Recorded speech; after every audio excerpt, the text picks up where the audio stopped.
Assalamualaikum warahmatullahi wabarakatuh. Waalaikumsalam warahmatullahi wabarakatuh. Pemirsa TVRI, kembali lagi bersama saya Dayu Akram Minas dalam program Serambi Islami yang kita akan membahas tentang kajian tasawuf. Hari ini kita membahas tentang misteri Nabi Khidir. Ini nanti akan dijelaskan oleh guru kita, syekh kita yang telah hadir di hadapan kita, yaitu Syekh Muhammad Fatur Rahman MAG. Beliau merupakan pimpinan Pondok Pesantren Tarekat Idrisiyah Tasikmalaya. Assalamualaikum Syekh. Waalaikumsalam warahmatullahi Sehat ya wabarakatuh. Syekh hari ini ya? Alhamdulillah, Alhamdulillah. Kita doakan beliau panjang umur, Amin. sehat selalu dan tentunya tetap konsisten dalam berdakwah. Amin ya rabbal alamin. Nanti juga dielaborasikan kembali, nanti ada penambahan perspektif yang berbeda atau penambahan. Di sini ada bintang tamu kita. Beliau merupakan Ketua MUI Jakarta Utara, yaitu Kiai Haji Ahmad Ibnu Abidin LC. Assalamualaikum Kiai. Waalaikumsalam warahmatullahi wabarakatuh. Sehat ya Kiai ya? Alhamdulillah. Untuk menambahkan perspektif nanti ya saya. Hadir juga di studio adik-adik mahasiswa dari UIN Sunan Gunung Jati, yaitu Prodi Tasawuf dan Psikoterapi. Assalamualaikum warahmatullahi wabarakatuh. Waalaikumsalam warahmatullahi wabarakatuh. Bagaimana kabarnya? Alhamdulillah, luar biasa. Allahu Akbar. Seperti biasa tetap semangat ya untuk menuntut ilmu pada pagi hari ini. Semoga kita mendapatkan keberkahan nantinya. Amin ya rabbal alamin. Baik, tema hari ini yaitu tentang misteri Nabi Khidir. Ini akan dijelaskan oleh secara komprehensif dari guru kita yaitu Syekh Muhammad Fatur Rahman MAG. Silakan Syekh.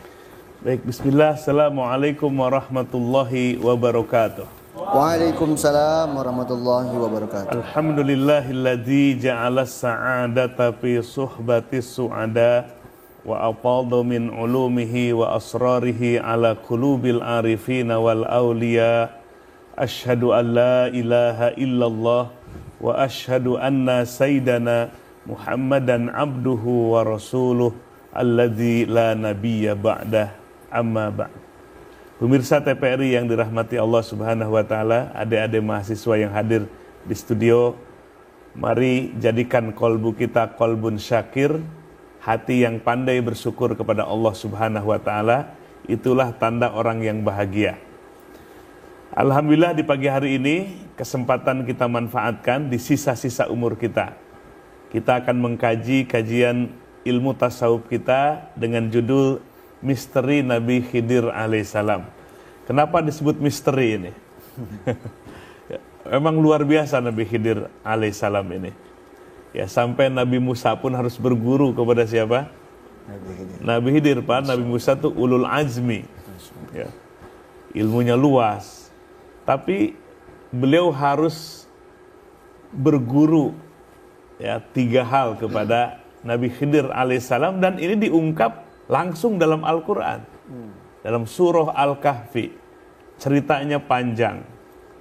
Nah, Nabi Khidir alaihissalam ini pertama adalah nama Khidirnya itu enggak nas dalam Quran. Tadi disebutkan, dibacakan oleh Qori, fawajada abdan min ibadina. Nabi Musa dan Nun bin Yusa berjumpalah dengan hamba Allah dari hamba-hamba Allah yang lainnya. Disebut hamba Allah, nggak disebut Khidir. Tapi jumhur mufassirin menyebutkan bahwa yang dimaksud abdan hamba Allah itu adalah Nabi Khidir alaihi salam. Dan Nabi Musa itu adalah Nabi Musa, bukan nama lain atau bukan orang lain, tapi Nabi Musa alaihi salam. Nah, Nabi Khidir alaihi salam ini ilmunya sangat dalam sekali. Ini kira-kira mau dengar kisahnya apa enggak ini?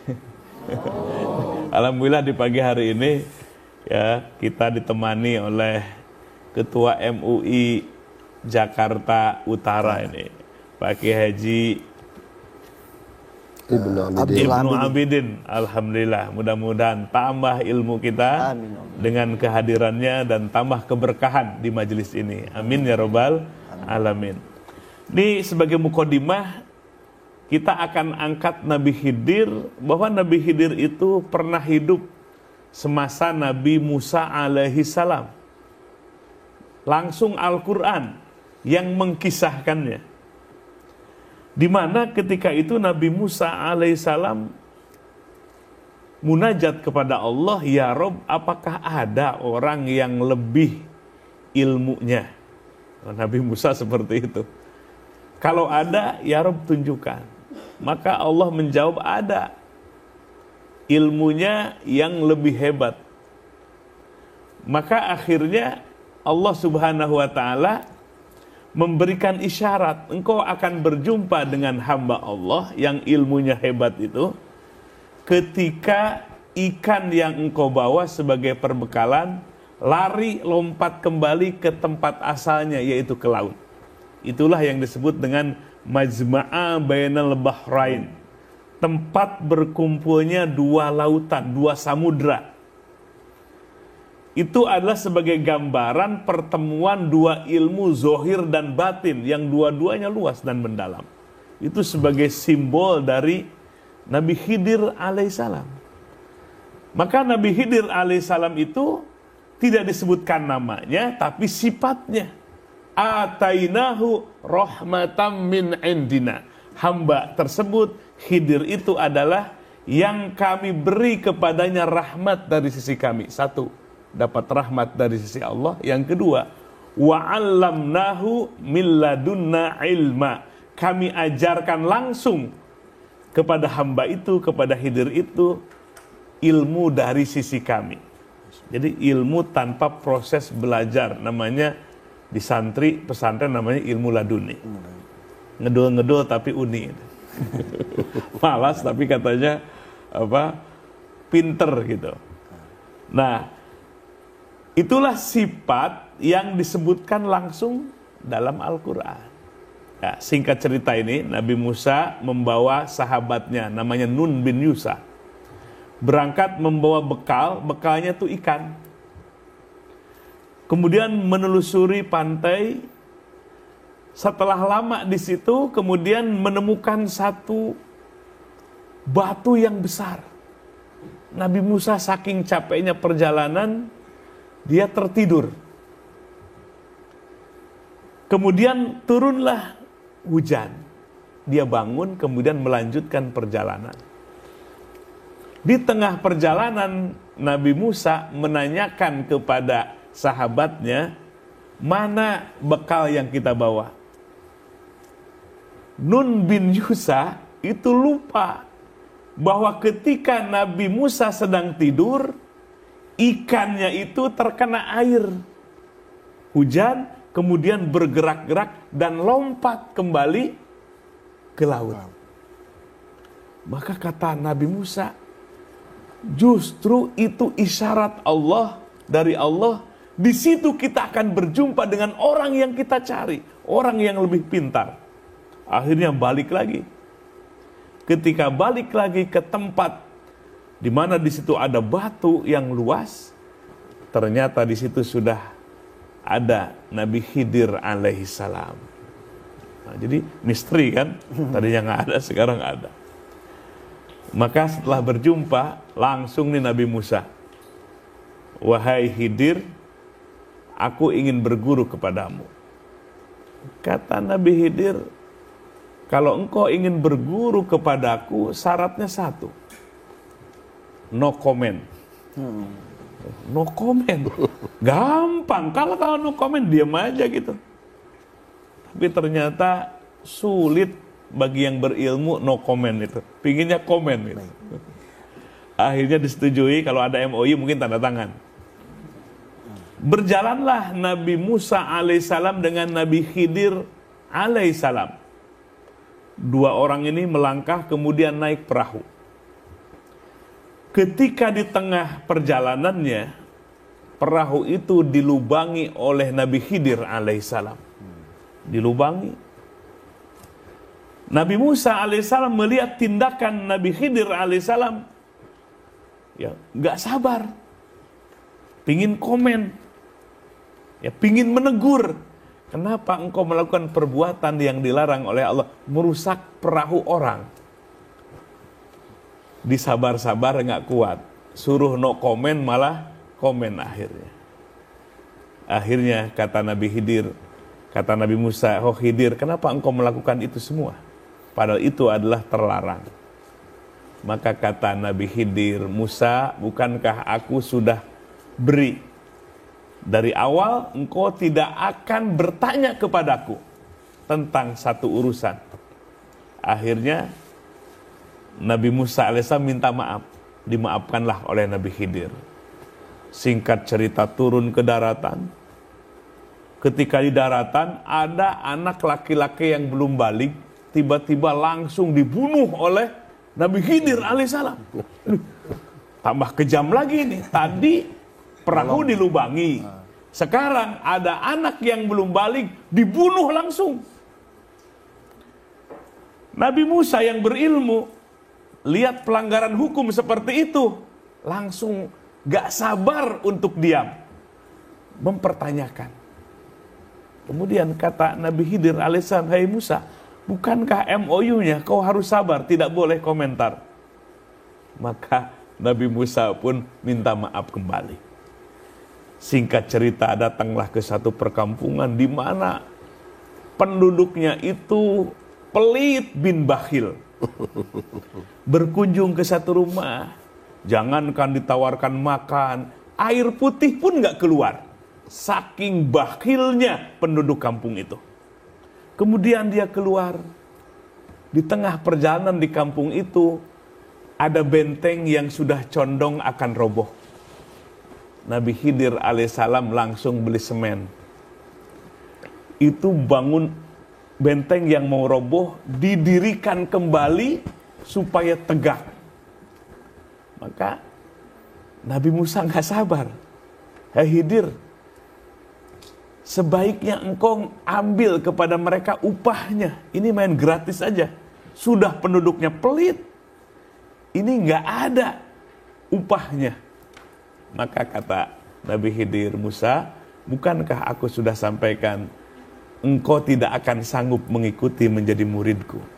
Engkau tidak akan sabar untuk bertanya atau mempertanyakan. Akhirnya sudah 3 kali kata orang Sunda, nista maja utama. Udah gak akan bisa dimaafkan lagi. Tapi kata Nabi Khidir, sebelum aku berpisah, aku akan beritahu. Aku melakukan 3 hal itu bukan an amri, bukan keinginanku, tapi atas petunjuk dan perintah Allah Subhanahu wa taala. Baik, jadi ada tiga peristiwa ya saya, yang terjadi pada masanya Nabi Khidir, yang dilakukan oleh Nabi Khidir sendiri dan bersama Nabi Musa itu sendiri. Ini menarik saya, ini dijelaskan dalam Al-Quran sendiri, dalam surah Al-Kahfi itu sendiri, merupakan surah yang paling banyak bicara tentang kisah-kisah Nabi Musa dan Nabi Khidir sendiri. Kiai Abidin, ada nggak keistimewaan dari Nabi Khidir ini? Kalau kita bicara istimewa Nabi, ya pasti semua Nabi mempunyai keistimewaan masing-masing. Nah, yang paling menonjol dari Nabi Khidir ini apa? Kiai. Baik.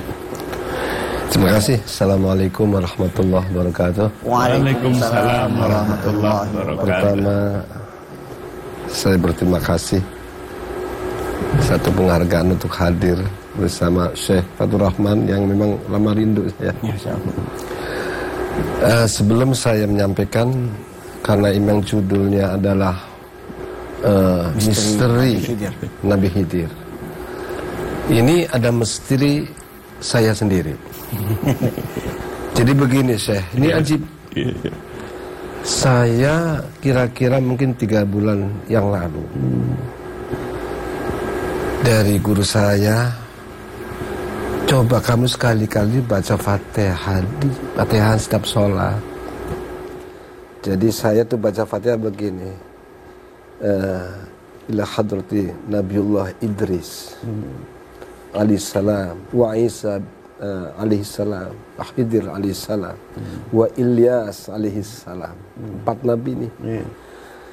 Karena 4 nabi ini yang 2 di atas langit, yaitu Nabi Idris bersama Nabi Isa, maka yang di bumi itu adalah Nabi Khidir dan Nabi Ilyas. Kira-kira 3 bulan. Kenapa saya kok ujuk-ujuk lalu dapat undangan yang temanya adalah Nabi Khidir atau misteri Nabi Khidir, kan jadi misteri lagi aja ini kan, luar biasa gitu. Ini betul-betul ternyata saya kaget maka ketika loh, kok dapat tema ini? Jangan-jangan memang ya mungkin selama ini baca Fatihah untuk beliau rupanya suruh ngomong juga kan begitu kan. Nah, ini yang pertama. Jadi bagus sekali tema ini, memang perlu diungkapkan. Jadi Nabi Khidir yang penuh dengan misteri. Jadi memang seorang nabi yang misterius. Ya tentunya ilmunya juga yang sangat misteri. Tapi ini harus tahu. Karena tadi seperti yang sampaikan tentang hadis tentang beliau, tentang Nabi Khidir, ada dua riwayat. Sama-sama itu adalah Bukhari, di mana diceritakan oleh Bukhari bahwa Nabi Musa alaihissalam qama khatiban. Lalu ada orang bertanya, ayyun nasi a'lam, ya Nabi Allah, manusia yang paling alim itu siapa sih? Jadi ketika Nabi Musa ditanya ayyun nasi a'lam, lalu Nabi Musa jawab ana a'lam. Disitulah kesombongan yang muncul. Maklum namanya juga Bani Israel kan. Musa kan masuk ini kan Bani Israel. Nah, ini artinya apa yang sesungguhnya terjadi bagi seorang nabi itu akan menjadi pelajaran. Yang salah, yang benar itu tetap. Karena ketika salah pun kemudian langsung diluruskan. Itu maksum. Ya Nabi Muhammad juga sama begitu kan. Ketika dia kedatangan seorang buta, Ibnu Ummi Maktum, lalu Nabi itu melengos, cemberut, masam, langsung turun abasa wa tawalla. Kan begitu sama. Nabi Musa ketika mengatakan siapa manusia yang paling bagus, dia katakan anak. Kata Allah, tidak, di sana ada hambaku yang lebih alim. Nah, yang tadi disebutkan oleh beliau kita Syekh Fathur Rahman, disitulah yang tadi diceritakan. Kenapa, untuk apa? Ini supaya ada keseimbangan. Nabi Musa itu namanya juga Rasul, itu tugasnya adalah menyampaikan risalah syariah. Kan begitu kan? Tapi syariah tidak cukup. Harus dia penyeimbangnya adalah hakikah. Itu adanya pada Nabi Khidir. Jadi kalau kita ingin belajar, ya beliau udah paling inilah, beliau ini insya Allah sudah sumbernya kalau bicara tentang thariqah segala macam saya udah ini. Tapi di sana sebagai ini aja lah. Di bahwa di Al-Quran itu memang salah langsung, di sana ada ilmu syariah dan ada juga ilmu hakikah. Ini nggak bisa. Jadi ilmu syariah tanpa hakikat ini akan bisa sesat. Dan juga hakikat harus muayyadah bi syariah. Dikuatkan juga dengan syariah. Jadi memang ya syariah harus ada hakikat ada syariat. Karena Allah itu huwa zahir wal batin, ya kan? Dialah Allah yang zahir tapi yang batin. Nah, itulah. Tapi nanti tinggal di tengah-tengahnya itu untuk mencapai hakikat itu yang disebut thariqah. Medianya itu harus ada mursyidnya, kalau betul begitu ya saya harus ada mursyid yang menghantarkan sana, itu thariqah di sana. Jadi artinya prakteknya bagaimana. Baik, ini Syekh tadi yang diceritakan tentang 3 faktor tadi Syekh. Kalau kita ambil maknanya ini, kalau kita pakai secara teks bahwa membunuh anak itu diperbolehkan, atau dimensi makna batin bagaimana Syekh? 3 faktor tadi Syekh. Jadi sebelum Nabi Musa alaihissalam berpisah dengan Nabi Khidir alaihissalam, Nabi Khidir menyampaikan dulu takwilnya. Ini istilah takwil dalam Al-Quran. Apa sih dibalik syariat itu? Apa sih hakikatnya? Maka yang pertama kata Nabi Khidir alaihissalam, aku bolongi perahu yang ditumpangi itu punya orang. Bukan keinginanku, perintah Allah. Nah, ini yang luar biasa. Allah langsung perintahkan tanpa wasilah Jibril alaihissalam. Kenapa dilubangi? Sebab perahu itu akan melewati satu tempat di mana tempat itu ada perompak. Kalau lihat perahu yang bagus itu langsung diambil saja. Nah, maka perahu itu dibolongi. Jadi kelihatannya kan rombeng. Akhirnya perahu itu selamat.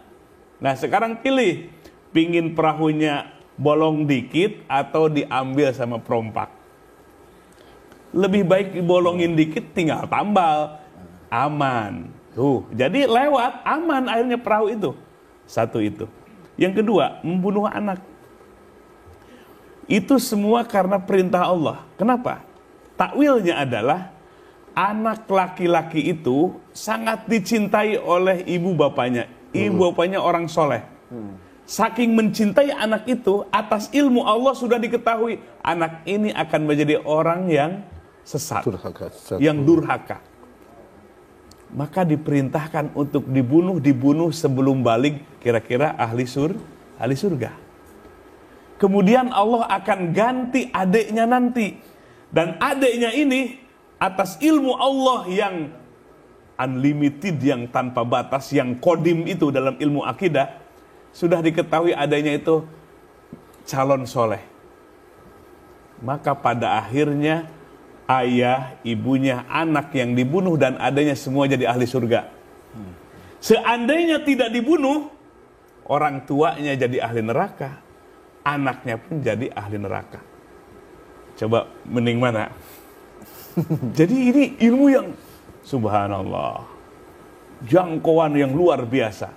Itulah ilmu yang Allah berikan kepada Nabi Khidir alaihissalam. Ketiga, benteng yang akan roboh suruh dibangun kembali supaya kokoh karena perintah Allah. Sebab di bawah benteng itu ada harta pusaka anak yatim yang masih kecil. Kalau terbongkar itu akan diambil oleh orang lain. Ketika dibangun kembali itu akan aman dan Allah akan serahkan harta pusaka itu kepada si yatim ketika sudah balik nanti. Luar biasa ilmu Allah Subhanahu wa taala. Lahiriahnya pelanggaran terhadap hukum, tapi ternyata hakikatnya adalah menyelamatkan. Jadi seperti melanggar, makanya jangan dilihat hari ini, bisa besok atau lusa, kemanfaatannya akan dirasakan. Itulah hebatnya ilmu yang Allah berikan kepada Nabi Khidir alaihissalam.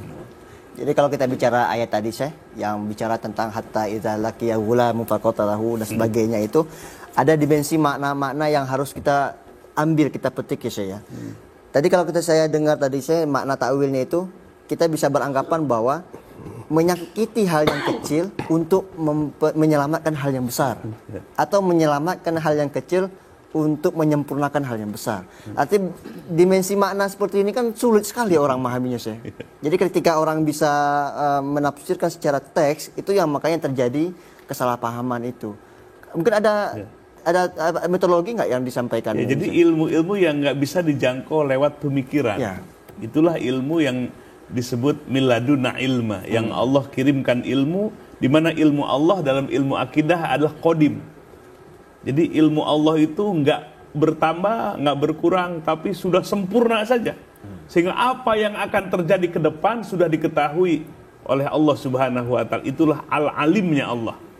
Itulah maha berilmunya Allah Subhanahu wa taala, dan kemudian Allah berikan ilmu itu kepada hamba pilihannya, yaitu dalam hal ini adalah Nabi Khidir alaihissalam.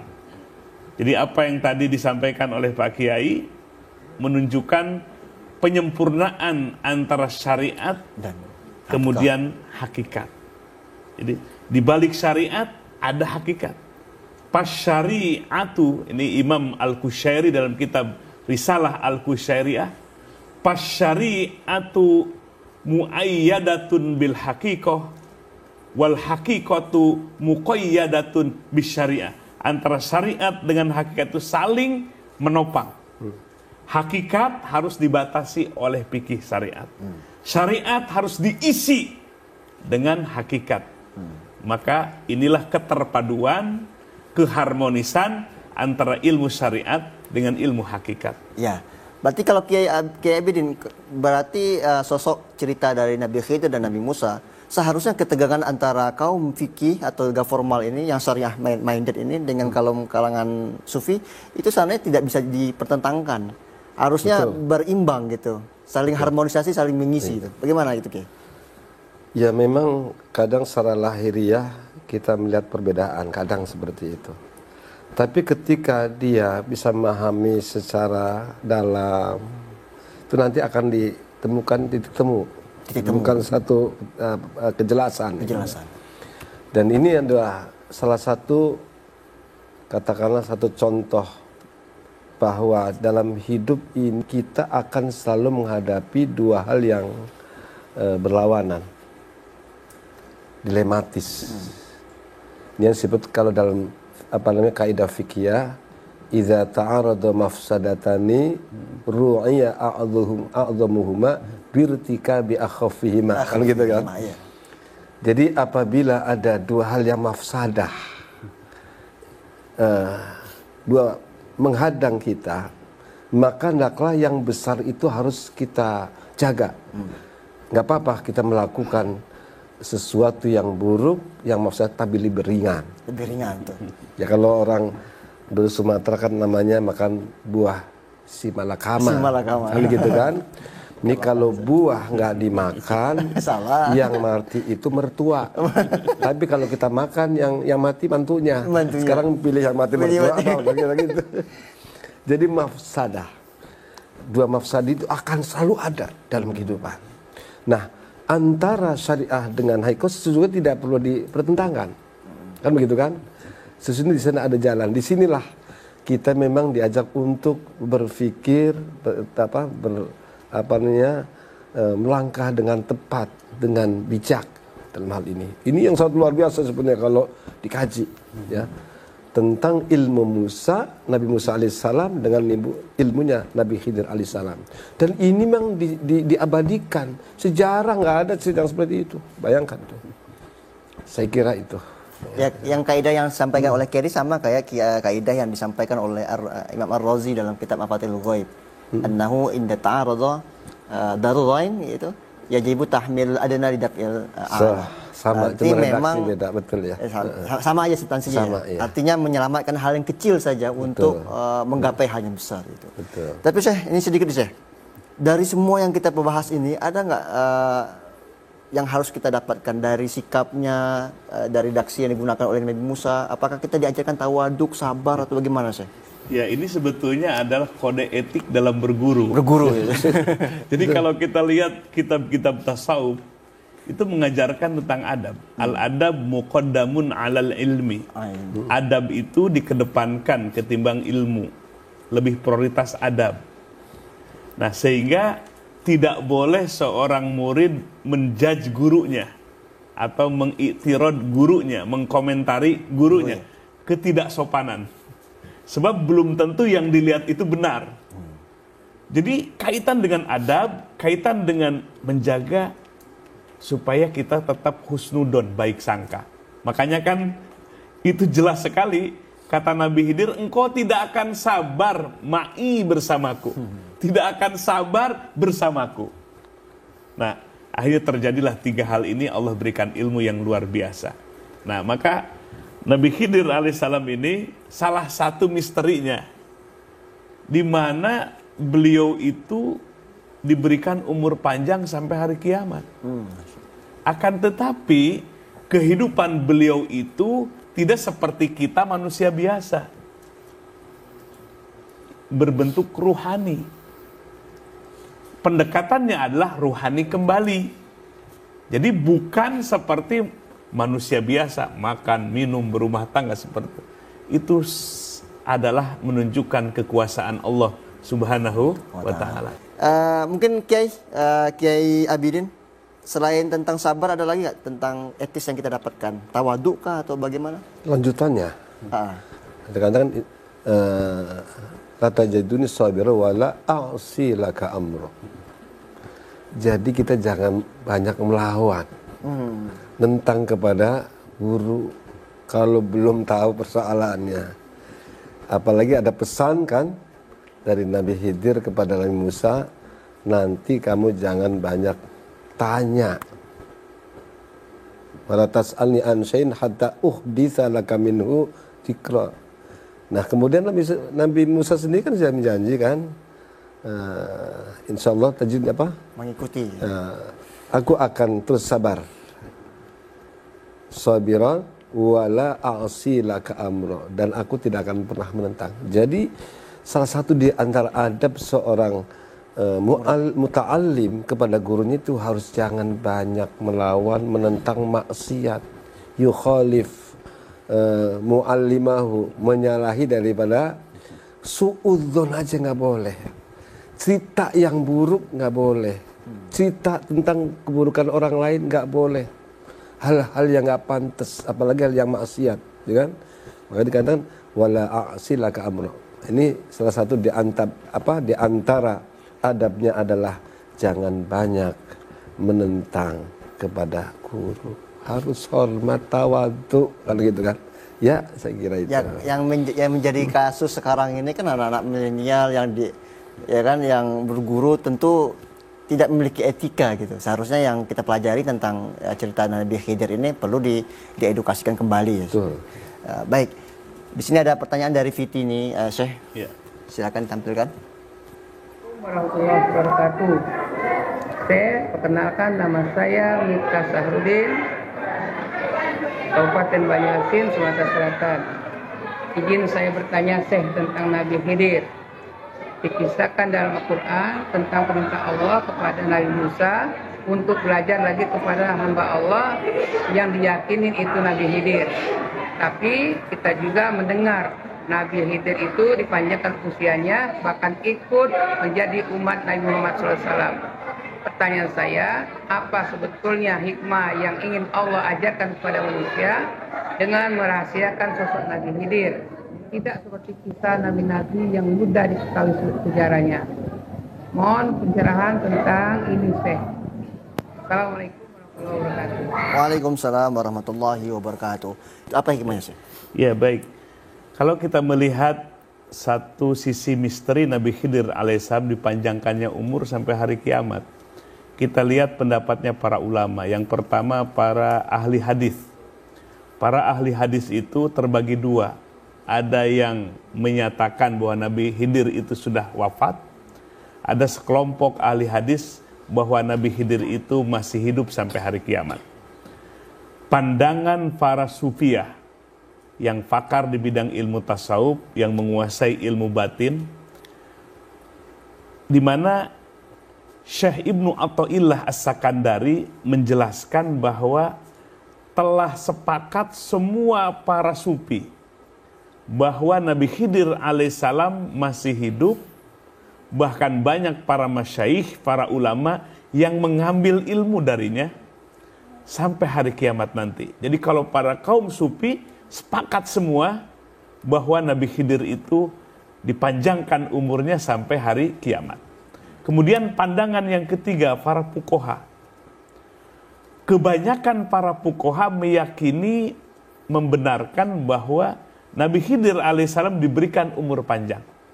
Dan sebagian kecil dari para fuqaha ahli fikih itu yang menyatakan bahwa Nabi Khidir sudah wafat. Nah, itu pandangan sorotan para ulama dalam spesifikasi ilmunya. Nah, tentu karena Nabi Khidir ini misteri, hidupnya bukan hidup seperti kita, makan, minum, dan yang lain-lainnya.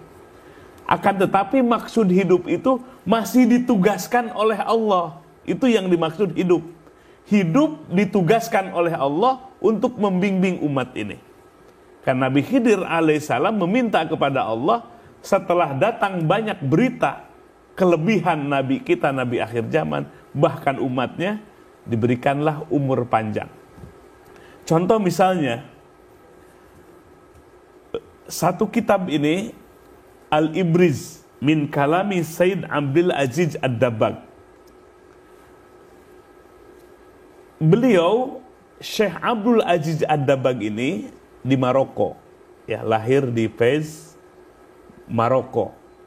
Itu beliau ini termasuk mursyid yang ummiyan, yang ummi, tipikalnya itu tidak belajar proses ilmu zohir. Nah, beliau ini semenjak kecil, dijelaskan dalam kitab ini, beliau itu tidak pernah belajar di madrasah, tapi beliau selalu berriyadhah dan bermujahadah. semenjak kecil ketika ditanya, kalau anak sekarang, nah apa cita-citamu? Banyak, presiden, gitu kan, menteri, gitu. Nah kalau Abdul Aziz Ad-Dabbagh kecil ini, nah apa cita-citamu? Aku ingin berjumpa dengan Rasulullah Sallallahu Alaihi Wasallam. Kan kaget. Itu kelebihan Syekh Abdul Aziz Ad-Dabbagh. Satu malam Jumat, di Fez itu, di kota Fas, itu banyak makam-makam wali Allah. Setiap malam Jumat beliau itu begadang. Tapi begadangnya nggak ngobrol. Begadangnya itu bersolawat kepada Nabi, mulai selesai sholat Isya sampai datang waktu fajar, waktu subuh. Solawat. Ada yang sanggup nggak nih, Mak? Santri ini, mahasiswa ini. Semalaman baca solawat. Sanggup apa enggak? Sanggup aja dah. Syekh Abdul Aziz Ad-Dabbagh setiap malam Jumat nggak tidur sekejap pun, terus bersolawat. Satu waktu di malam Jumat itu datanglah satu sosok. Kemudian ternyata yang datang itu adalah Nabi Khidir alaihissalam. Kemudian Syekh Abdul Aziz Ad-Dabbagh ingin dirinya diakui sebagai muridnya. Lalu kata Nabi Khidir, kalau engkau ingin dapat ilmu dari aku, bacalah sholawat ini sekian jumlahnya. Maka akhirnya dibaca sholawat itu memenuhi kriteria yang ditetapkan oleh Nabi Khidir alaihissalam. Maka disitulah beliau mendapatkan ilmu langsung dari Nabi Khidir alaihissalam. Ini kitab ini menjelaskan tafsir-tafsir yang nggak bisa dijangkau oleh para mufassirin, dibenarkan oleh ulama-ulama zahir. Semua ilmu ini diajarkan oleh Nabi Khidir alaihissalam. Nah, ini salah satu gambaran seorang ulama, seorang mursyid namanya Syekh Abdul Aziz Ad-Dabbagh mendapatkan bimbingan, tarbiyah, talqin zikir, wirid dari Nabi Khidir alaihissalam, menunjukkan bahwa Nabi Khidir masih hidup sampai hari kiamat nanti. Baik, jadi kalau kita bicara tentang ceritanya Nabi Khidir ini, banyak sekali tokoh-tokoh ulama yang menulis yang mungkin fakta-faktanya belum bisa dibuktikan ya. Karena ini kan pengalaman-pengalaman spiritual yang suprarasional ya saya. Dan itu menjadi misteri, hikmahnya adalah banyak sekali ilmu-ilmu yang kita dapati dari sosok Nabi Khidir itu sendiri. Izin saya ingin menyapa mahasiswa ini, ada yang halo. Semangat ini. Di sini ada yang bertanya? Wah, rame nih ya, nggak ngantuk ya. Silakan. Assalamualaikum warahmatullahi wabarakatuh. Waalaikumsalam warahmatullahi wabarakatuh. Perkenalkan, saya Selviana Rosa Pertiwi. Izin bertanya Syekh, seperti apa yang tadi Syekh sampaikan tadi bahwa Nabi Khidir ini merupakan nabi yang misterius, nabi yang diberikan umur panjang sampai dengan hari kiamat. Lalu bagaimana jika ada seseorang yang mengaku bertemu dengan Nabi Khidir alaihissalam? Apa ukuran kebenarannya? Terima kasih. Assalamualaikum warahmatullahi wabarakatuh. Waalaikumsalam warahmatullahi wabarakatuh. Ini pertanyaan yang semangat ini. Bagaimana yang cerita tadi Ibris, sosok ulama yang namanya Ibris tadi? Ya, orang yang berjumpa dengan Nabi Khidir atas izin Allah tentu orang-orang yang tekun, orang yang selalu menjaga hatinya, orang-orang yang selalu melakukan rukun-rukun riyadhah dan mujahadah seperti puasa, ya, tahajud, baca sholawat semalaman, menjaga hati. Sebab itu adalah wilayahnya. Karena yang Allah akan berikan ilmu lewat Nabi Khidir adalah hikmah, ilmu-ilmu laduni. Nah, maka kalau dikatakan mana sih buktinya? Nah, buktinya yang pertama adalah kesolehan. Kesolehan secara batiniah, spiritualnya, juga kesolehan secara fikhiyahnya. Itu yang pertama. Yang kedua adalah ilmu yang didapatkan oleh Nabi Khidir ini. Contoh misalnya tadi Syekh Abdul Aziz Ad-Dabbagh, beliau dapat ilmu dari Nabi Khidir. Mana buktinya? Ini contohnya. Beliau bisa menjelaskan Fawatihus Suwar. Dalam ulumul Quran ada Fawatihus Suwar, ayat-ayat pembuka, Qaf, ya, Alif Lam Mim, Yasin, Alif Lam Mim, Wallahu a'lam bimuradi. Semua para mufassirin wallahu a'lam bimuradi. Allah yang lebih tahu dengan maksud itu, kode-kode itu. Tapi Syekh Abdul Aziz Ad-Dabbagh lewat ilmu Nabi Khidir alaihissalam diberitahu tafsirnya. Nah, ini kan salah satu pembuktian. Jadi kalau ngaku kan gampang, membuktikannya. Nah, ini buktikannya minimal dengan dua hal, kesolehan zahir dan batin, dan ilmu yang didapatkannya itu. Jadi kalau kita bicara tentang penafsiran atau semacam pertemuan dalam mimpi gitu ya Syekh ya, itu juga dibuktikan dengan sosok orang yang saleh.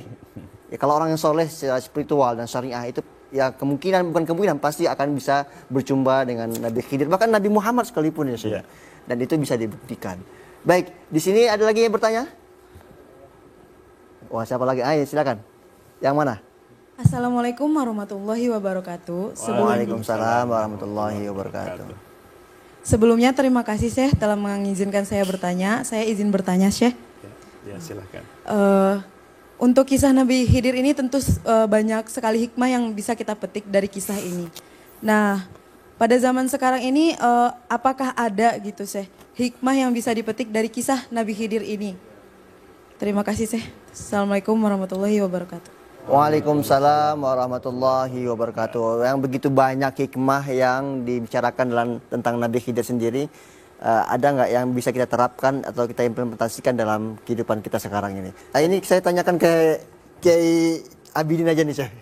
Ini sedikit tentang tadi mengelaborasikan tentang tadi itu hikmah-hikmahnya. Kita bicara tentang hikmah, ada nggak relevansinya untuk kehidupan sekarang ini Kiai? Silakan Syekh. Baik, ini pertanyaan yang di luar dugaan ini. Tapi begini, artinya saya bikin satu pemikiran yang lebih umum dulu ya. Seperti yang kita ketahui bahwa Nabi Muhammad SAW itu adalah khatamul anbiya'i wal mursalin. Sudah berlalu kurang lebih 14 abad yang lalu. Kita lihat. Sementara kalau kita lihat sejarah dulu, setiap kaum, setiap umat itu dibimbing oleh Allah melalui satu rasul, bahkan dua. Katakanlah tadi Nabi Musa dengan Nabi Yusuf bin Nun. Nabi Ibrahim ada Nabi Ismail. Kan begitu kan? Ya. Nabi Musa dengan Nabi Harun. Itu padahal cuma untuk kaum Bani Israel. Ya. Itu karena begitu pentingnya kehadiran Rasul untuk satu kaum umat. Dulu. Sekarang pertanyaannya, manusia ini sekarang itu bukan cuma 1.000-2.000, sudah miliaran. 9 miliar. 9 miliar katakannya. Kenapa kok Allah nggak mengutus seorang Rasul? Kalau memang kayaknya nggak adil deh Allah, saya bilang gitu kan, begitu kan? Kan perlu bimbingan. Nah disitulah maka seperti yang Rasulullah katakan, ulama'u ummati, gitu kan? Ka'amya'i bani Israel. Ulama-ulama dari umatku itu posisi seperti nabi-nabi Bani Israel. Al-ulama warasatul anbiya. Ulama itu adalah yang mewarisi para nabi. Tentu mewarisi bukan cuma ilmunya, tapi juga akhlaknya, perilakunya. Banyak.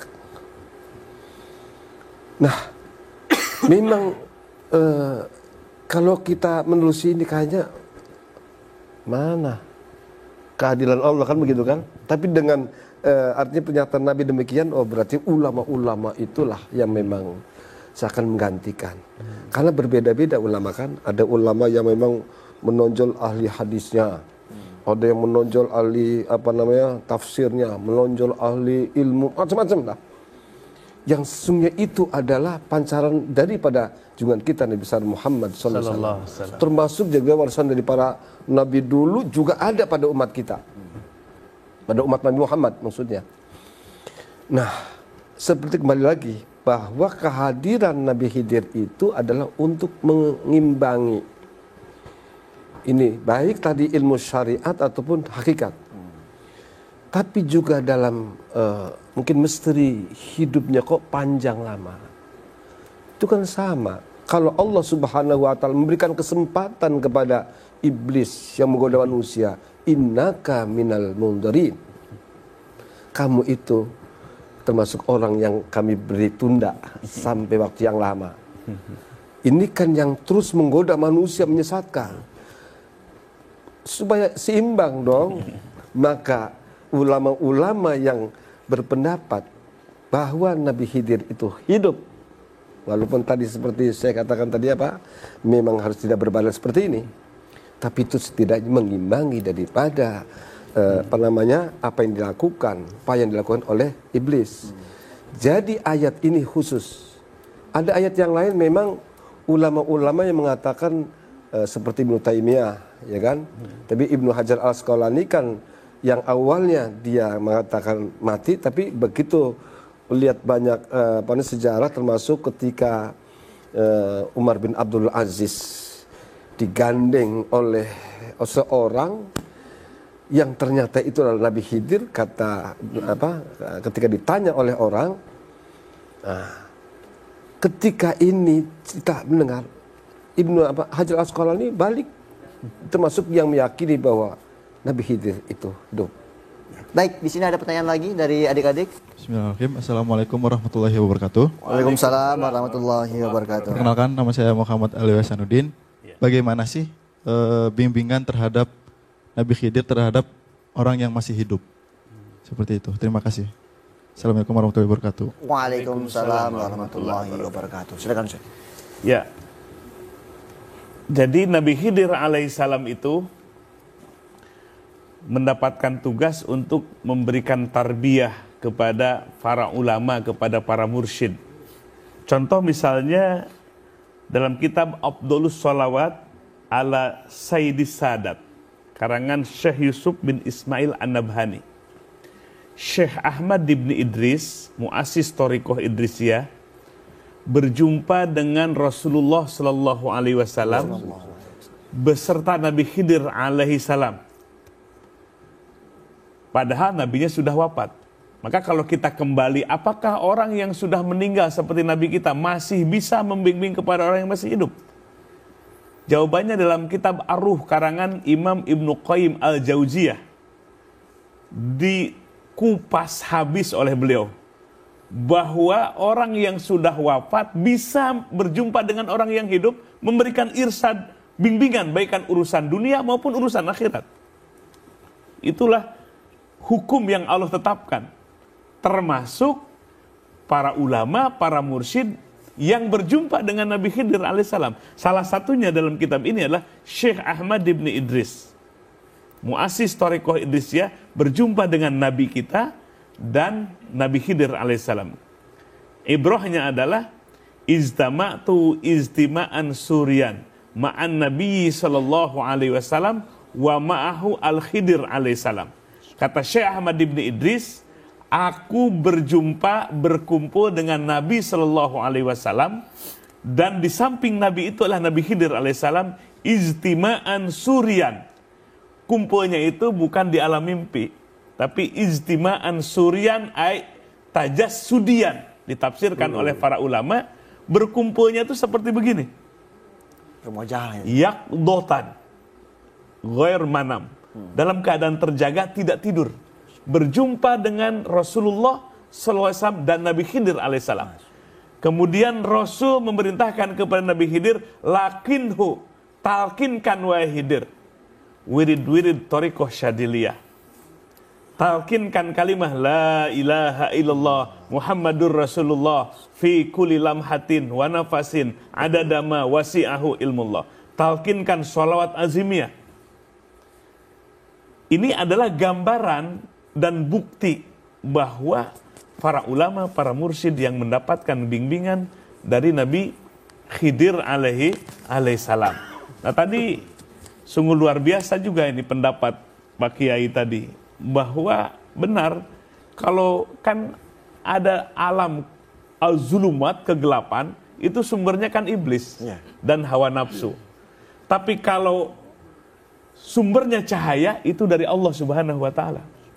Kalau sekarang az-zulumat, sumber-sumber kejahatan iblisnya diberikan usia panjang sampai hari kiamat, kenapa yang menyebarkan cahaya Allah nggak diberikan umur panjang? Jadi penyeimbang antara hak dan batil. Nah, makanya kita ini harus dekat dengan para ulama, ya, supaya mendapatkan ilmu yang ilmunya itu adalah disempurnakan dengan ilmu hakikat. Ilmu hakikat itu ilmu yang tidak akan tertipu. Kalau ilmu-ilmu zohir masih tertipu.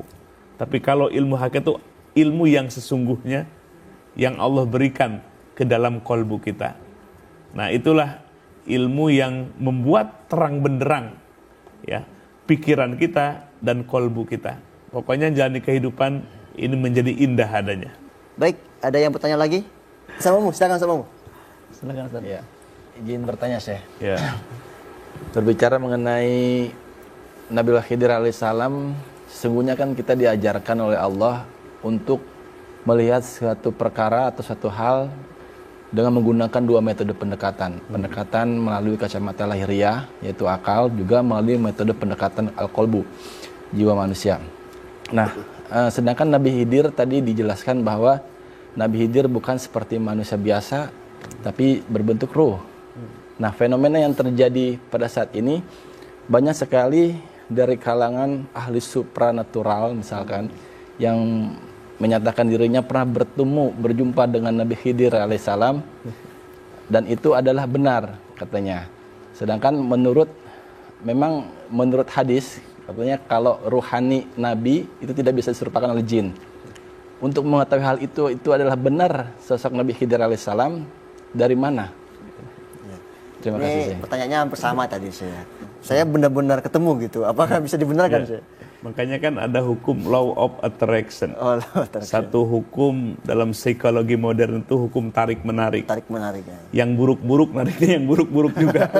Kalau hati kita busuk itu ya masuknya ke tong sampah. Iya, Tapi kalau berlian tentu di etalase yang mahal, di berangkas. Ya safety.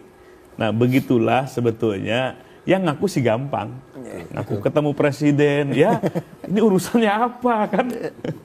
Jadi ada kelayakannya, ada kepatutan dan kelayakan. Jangankan ketemu Nabi Khidir, ketemu presiden aja, ketemu gubernur aja, ketemu wali kota, ketemu pejabat aja, ada kelayakannya.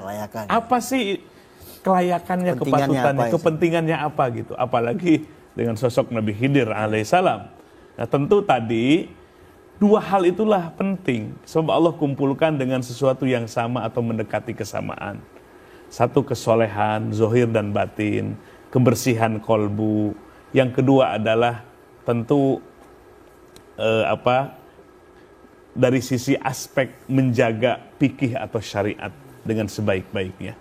Ketika menjaga, mengharmoniskan antara zohir dan batin, fikih dan tasawuf, itu sebetulnya salah satu kriteria penting dan mendasar.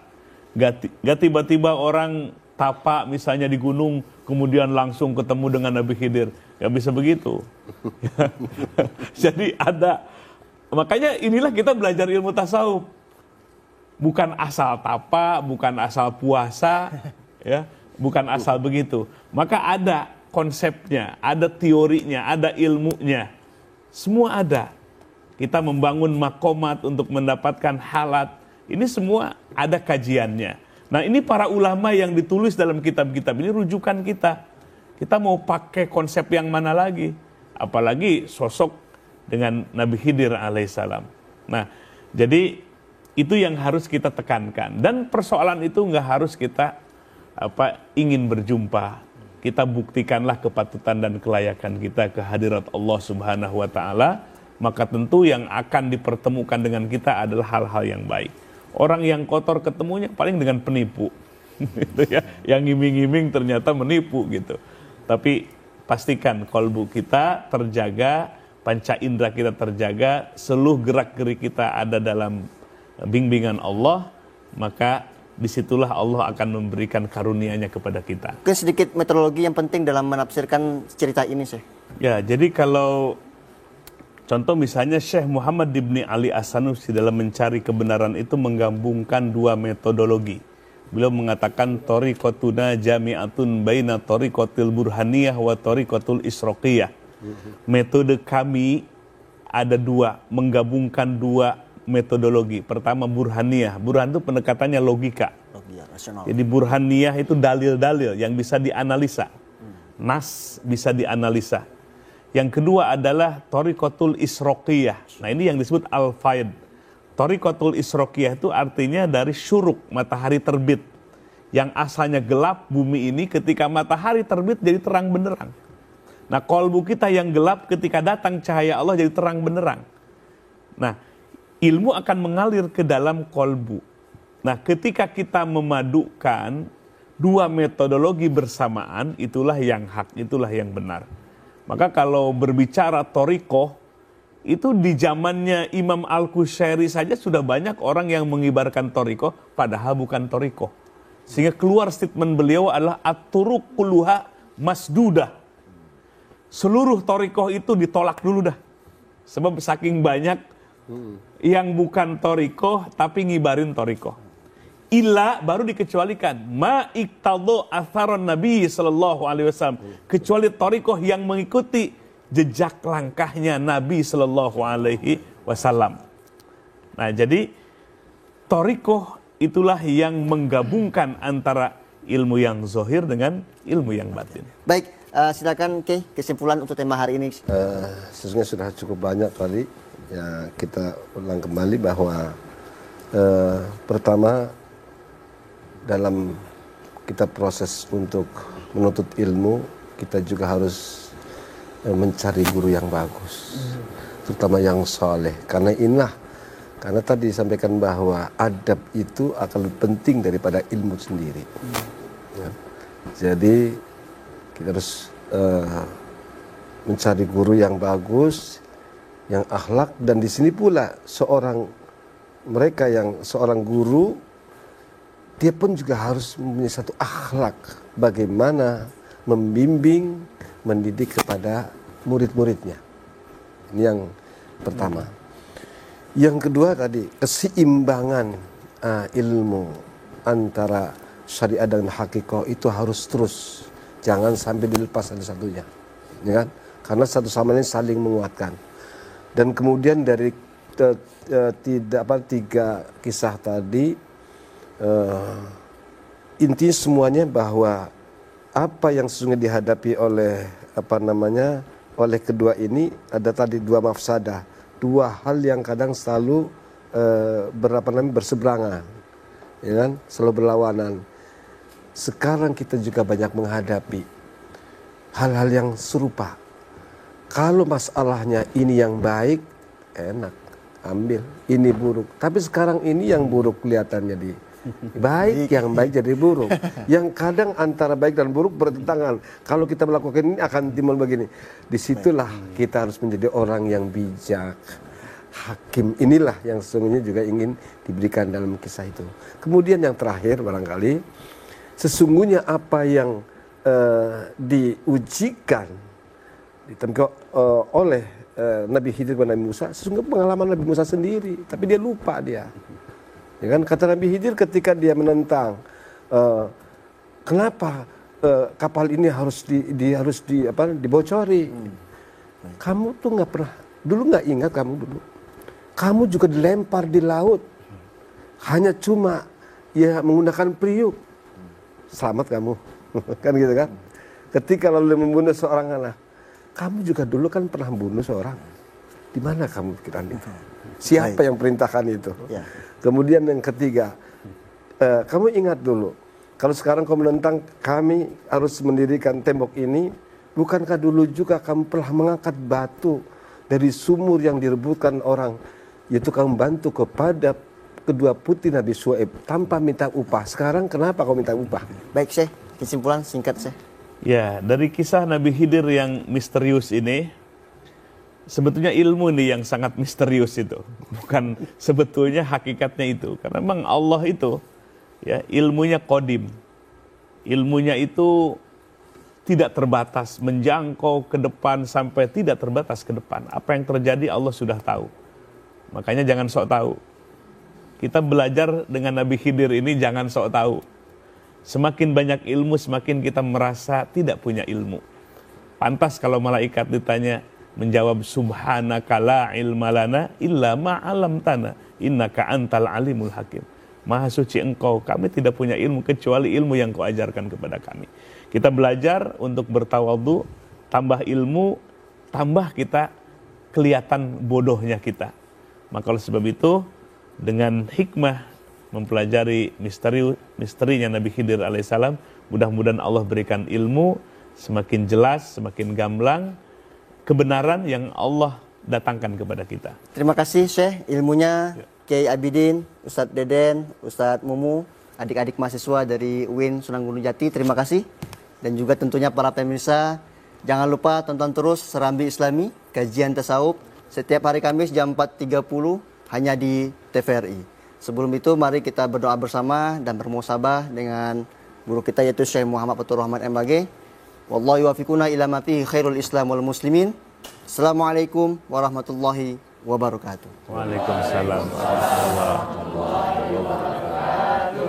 Baik pemirsa TVRI yang dirahmati Allah Subhanahu wa taala, adik-adik mahasiswa, sebelum kita mengangkat kedua tangan kita munajat dan berdoa kepada Allah, mari kita muhasabah beberapa menit ke depan, pejamkan kedua matanya, tundukkan kepalanya, khudu wa tazallul di hadapan Allah, rendahkan diri kita, hinakan diri kita sebagai hamba di hadapan Allah Subhanahu wa taala. Ilmu hanya mengalir kepada yang menghambakan diri, yang menghinakan diri, yang meleburkan egoismenya, keakuannya, merasa punya ilmu, merasa punya jabatan, hilang dalam kolbu kita, maka Allah akan curahkan ilmu yang disebut dengan ilmu hikmah. Maka oleh sebab itu, lewat pembelajaran kisah misteri Nabi Khidir alaihissalam, banyak hal yang kita dapatkan. Mari kita belajar berbaik sangka, bersihkan kolbu kita. Jangan tanamkan suuzon dalam kolbu kita kepada siapapun juga. Para ulama sufi mengatakan bahwa as-sufiyu kal ardi. Para sufi itu, seorang sufi itu seperti tanah. Yutrahu alaiha kullu qabihin. Dilemparkan di atas tanah itu hal-hal yang buruk-buruk. Tapi wala yakhruju minhuma illa kullu malihin. Tapi tidak keluar dari tanah itu kecuali yang baik-baik. Sayuran, buah-buahan yang manis, yang segar keluar dari tanah. Padahal tanah itu selalu dilemparkan di atasnya sesuatu yang kotor-kotor. Kita belajar dengan ilmu tasawuf, bersihkan kolbu kita, jangan ada kebencian di antara kita. Jangan jadikan kolbu kita seperti tempat sampah. Keburukan, kejahatan, keburukan dalam kolbu kita, betapa ruginya. Al-qalbu huwa jauharul insan. Kolbu adalah sesuatu yang menjadi hal termahal dalam diri kita. Kita tidak akan pulang membawa di hadapan Allah harta kita, jabatan kita, bahkan jasad kita pun tidak akan dibawa. Tapi kolbulah yang akan kita bawa pulang kepada Allah Subhanahu wa taala. Mari angkat kedua tangan kita. Allahumma shalli ala sayyidina Muhammadin nabiyil ummi wa ala alihi wa sahbihi wa sallam. Ilahana zawikna ya dzal jalali wal ikram. Lazzata jami'i asma'ika wa sifatika wa musyahadati zatik. Bi tajalliyatika bi 'azamatika wa kibriya'ik. Kama zawaqta zalika nabiyyaka sayyidana wa maulana Muhammadan sallallahu alaihi wasallam bi hadrati qudsikal a'la bika minka fika laka zauqan ilahiyan. Ya Rabb, wahai Tuhan kami hamba yang bergelimang dosa dan kemaksiatan. Kami hamba yang mudah jatuh kepada dosa. Kami tidak mampu menghitung kezaliman yang pernah kami perbuat, kezaliman yang diperbuat oleh mata kami, telinga kami, mulut kami, tangan dan kaki kami. Ya Rabb, ampuni dosa yang disengaja maupun yang tidak disengaja. Dosa yang terang-terangan maupun dosa yang kami sembunyikan. Dosa yang kami perbuat mulai dari balik sampai pagi hari ini. Ya Rabb, bersihkan kolbu kami dari seluruh penyakit-penyakit hati kami. Dan dani hati kami dengan sifat-sifat yang terpuji. Ya Rabb, kematian adalah kepastian. Besok atau lusa Engkau akan jemput kami. Kau rahasiakan ajal kematian dalam umur kami, bukan bertambah umur kami. Seiring waktu berjalan semakin berkurang sisa umur kami. Ya Rob, besok atau lusa Engkau jemput kami, jadikan kematian kami kematian husnul khatimah. Mampukan lisan dan kalbu ini mengucapkan dan memaknai kalimat La ilaha illallah. Jauhkan kematian kami ya Rob dari kematian su'ul khatimah. Ya Ghaniyu agnina bifadlika amman siwak. Rabbana hablana min azwajina wa durriyatina qurrata a'yun waj'alna lil muttaqina imama. Ya Rabb, jadikan keluarga kami yang Engkau sinari dengan cahaya petunjuk-Mu. Ya Rabb, jadikan anak cucu kami generasi yang bertakwa. Di saat kami sudah pulang, di saat kami sudah ada di alam kubur, ada mereka yang mendoakan kebaikan kepada kami. Ada mereka yang menggantikan dakwah, ada mereka yang memakmurkan masjid, ada mereka yang bacakan Quran. Subhana rabbika rabbil izzati amma yasifun. Wassalamun alal mursalin. Walhamdulillahi rabbil alamin.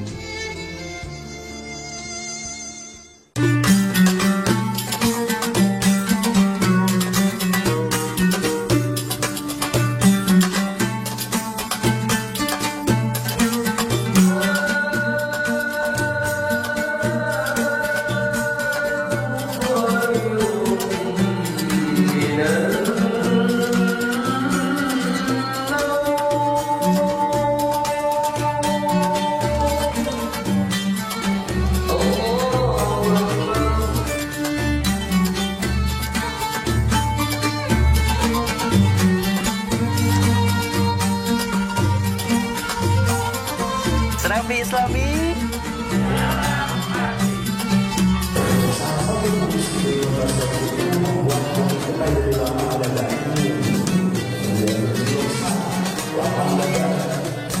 Nah, sementara hari ini kemajuan ilmu